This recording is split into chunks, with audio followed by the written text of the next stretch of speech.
Bayi 5 bulan, panas, batuk, pilek, paru-paru putih 70%. Halo, ketemu lagi dengan saya Dr. Rudi Hartono. Ini ada pertanyaan dari selfon. Anaknya dari lahir, dia napas grok-grok-grok. Sudah ke bidan, oleh bidannya dibilang nggak masalah. Nah, ini sekarang usia 5 bulan, sebelum lebaran dia panas, batuk, pilek, lalu sesak. Nah, lalu ke bidan lagi, nah oleh bidan dirujuk ke rumah sakit. Nah, di foto 70% paru-parunya putih, sehingga dimasukkan ke ruang intensif. Nah, dengan penanganan yang ada, maka bayi ini sudah membaik, nah, mungkin sudah di ruang biasa, nah, akan dipulangkan. Nah, selfon ini masih was-was nih, pengobatannya bagaimana, setelah pulang harus bagaimana. Nah, jadi pada bayi yang baru lahir ya, memang sering napas krok-krok-krok. Nah, itu karena ada sering ya, klep di lambung ini nggak terlalu kuat, sehingga ada aliran balik dari isi lambung ke atas, bikin napasnya grok-grok-grok.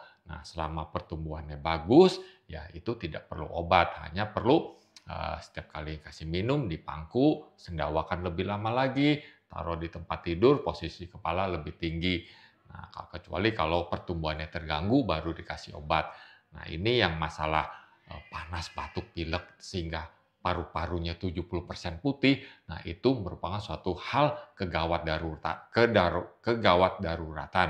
Nah, jadi memang pada bayi ya, itu daya tahan tubuhnya itu nggak sebagus anak yang lebih besar, sehingga panas, batuk, pilek kadang ini bisa memberi komplikasi yang berat seperti begini, sampai sesak, masuk ruang intensif.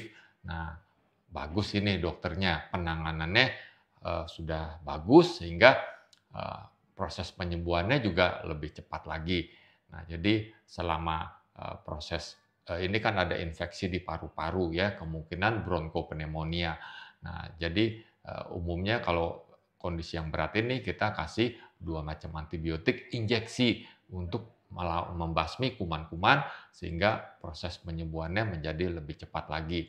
Nah, jadi ikutin aja apa yang dokter di sana berikan itu sudah bagus.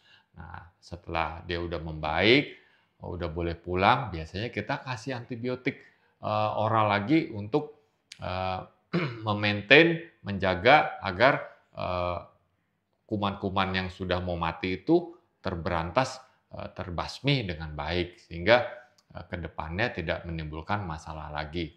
Nah, bagaimana nih ke depannya supaya tidak ada kejadian seperti begini? Nah, tentu pola hidup yang sehat. Nah, ASI teruskan, nanti kalau 6 bulan MPASI. Nah, tentu nutrisi yang baik akan memperkuat daya tahan tubuh kita. Lalu imunisasi selengkap mungkin, ya selain yang dianjurkan oleh pemerintah, kan ada DPT, polio, HIV, radang paru. Nah, nanti di atas 6 bulan usahakan vaksin influenza. Nah, jadi itu aja ke depannya. Nah, jadi semoga ke depannya nggak timbul penyakit yang lebih berat lagi. Semoga dapat menjawab ya. Jika video ini bermanfaat, silakan share ke orang lain. Salam sehat.